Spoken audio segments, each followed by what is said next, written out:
La positividad por COVID-19 actualmente es de un 48%, uno de los picos más altos de la pandemia, dijo la jefa del Laboratorio Nacional de Vigilancia de la Secretaría de Salud, Mitzi Castro. Los casos por COVID-19 están aumentando porque en el informe sale un 48% y hay reportes de los triajes en los cuales el 50% de las pruebas realizadas por antígeno salen positivas. En este sentido, menciona que en perspectiva sanitaria se está pasando en uno de los picos más altos de la positividad durante la pandemia, porque antes nos alarmaba un 35%, hoy casi llegamos al 50%, indicó la especialista. Castro detalló que esto es debido a la variante Omicron, que es altamente contagiosa, y esto se da a pesar de que hay más de 4 millones de personas vacunadas, manifestó. Ante el aumento de casos, la doctora recordó la importancia de no olvidar las medidas de bioseguridad, particularmente cuando se anuncia regreso a clases semipresenciales. Los jóvenes y niños deben estar protegidos. De igual forma, sugirió a la población no confiarse ni confundir los síntomas con gripe o un resfriado común y acudir a los centros de triaje u hospitales a los primeros síntomas para evitar complicaciones.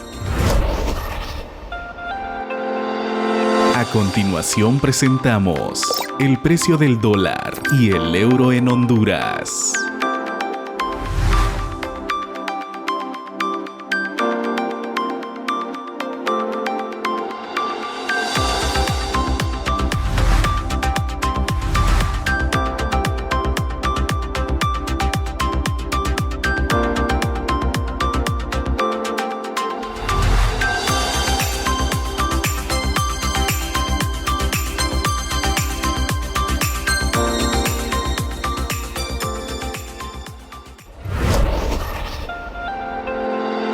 Nacionales.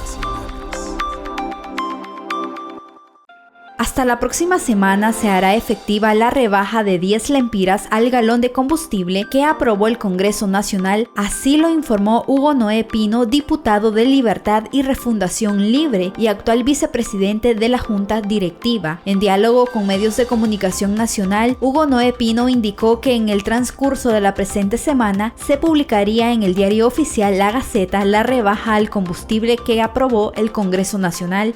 Sí, yo creo que eso se va a dar en el transcurso de esta semana y a partir de la próxima semana ya se va a poder tener esa rebaja decretada por el Congreso Nacional.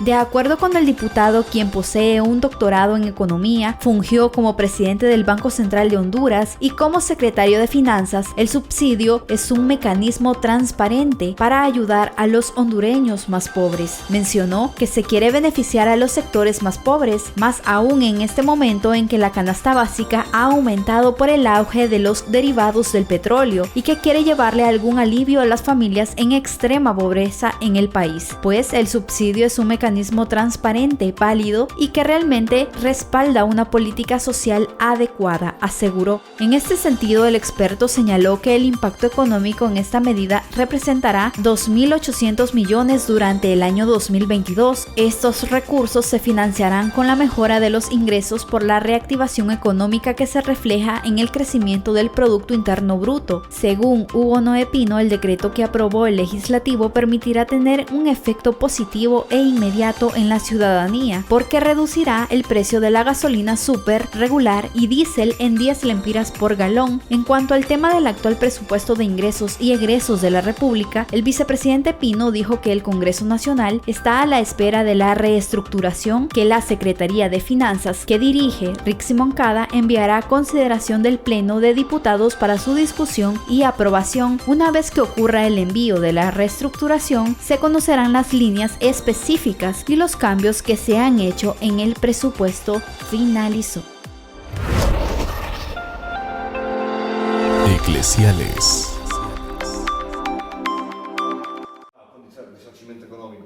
Stefan Mühl es una de las personas que ha estado cerca de Benedicto XVI en estas difíciles semanas. Él está en paz, sabe que jurídicamente no tiene ninguna culpa y que no tiene nada que reprocharse. Está sereno, tranquilo, aunque ha sido una fase difícil. También es uno de los 4 expertos a quienes Benedicto XVI pidió ayuda para aclarar si actuó mal ante 4 casos de abuso durante su etapa de arzobispo en Alemania, entre 1977 y 1982. La archidiócesis de Múnich-Frisinga encargó a un estudio de abogados que examinara la conducta de sus obispos desde el fin de la Segunda Guerra Mundial hasta 2019, incluyendo el periodo de Joseph Ratzinger. Su conclusión es que el Papa emérito no actuó correctamente en 4 casos.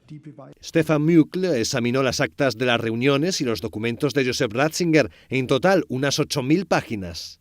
No hay ninguna evidencia ni prueba que sostenga las acusaciones. Uno de los abogados lo dijo durante la presentación del informe. Exponen su opinión, y es una opinión muy discutible, porque después de leer las actas y la revisión de las conclusiones del informe, no he encontrado ninguna prueba de que el entonces arzobispo Ratzinger conociera estos episodios. Uno de los casos era un párroco que fotografiaba a niñas cambiándose y que tras las denuncias de los padres fue alejado del trato con menores. Otro sacerdote había protagonizado episodios de exhibicionismo y los otros 2 casos eran sacerdotes que habían sido trasladados a Múnich. Uno había nadado desnudo en un río, el otro iba a recibir ayuda psiquiátrica por haber abusado. Pero Ratzinger dice que no lo sabía y tampoco hay documentos que demuestren lo contrario. En los 4 casos, la acusación es que el cardenal Ratzinger estaba al corriente y no había hecho nada. Pero no es cierto, no sabía las cosas que estos sacerdotes habían hecho. Stefan Mückl explica que la legislación canónica de la época tenía muchas lagunas. Por ejemplo, el exhibicionismo era considerado pecado, pero no podía juzgarse en tribunales eclesiásticos. Algunos delitos contemplados en el derecho civil no lo estaban en el derecho canónico. Por ejemplo, el exhibicionismo o mostrar material pornográfico. Hay que distinguir el nivel jurídico penal y el nivel moral. El Papa en su escrito dijo claramente que estos delitos, aunque no fueran penales, eran moralmente pecaminosos, censurables e injustos. El equipo de expertos que ayudó a Benedicto XVI a estudiar las acusaciones de Múnich estaba compuesto por Stefan Mückl, otros 2 canonistas, Helmut Preh, Stefan Korta y un abogado, Carsten Brenneck.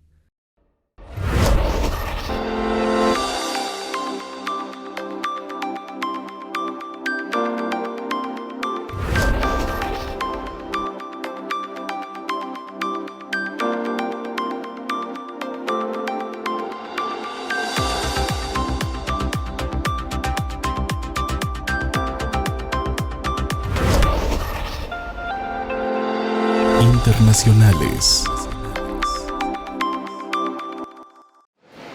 Nueva Jersey, California, Connecticut, Delaware y Oregon son los primeros 5 estados demócratas en anunciar que el uso de mascarillas ya no es obligatorio en lugares públicos, incluyendo las escuelas. La tasa de casos en California ha disminuido en un 65% desde nuestro pico de Omicron. Nuestras hospitalizaciones se han estabilizado en todo el estado. Nuestro requisito de mascarilla para interiores en todo el estado vencerá el 15 de febrero. Las personas no vacunadas aún deberán usar mascarillas en interiores. Vacúnense, reciban el refuerzo. Así anunció la decisión el gobernador de California, estado que a la fecha registra un acumulado que sobrepasa los 8 millones de infectados desde el inicio de la pandemia.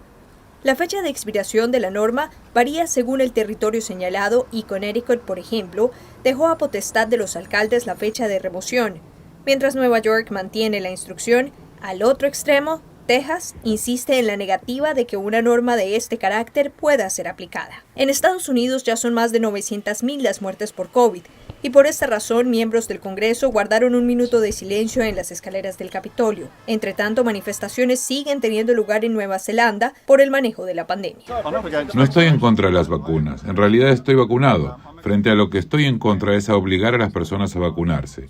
Creo que es vergonzoso forzar la vacunación a personas que no quieren. Mientras tanto, un estudio en Israel develó que pacientes con deficiencia de vitamina D que habían contraído el virus registraron mayor afectación que quienes tenían buenas cantidades de esta vitamina en su organismo, pero aclaran que la vitamina D no debe ser administrada en reemplazo a la vacuna o como antídoto ante la enfermedad. Les presentamos el precio del café.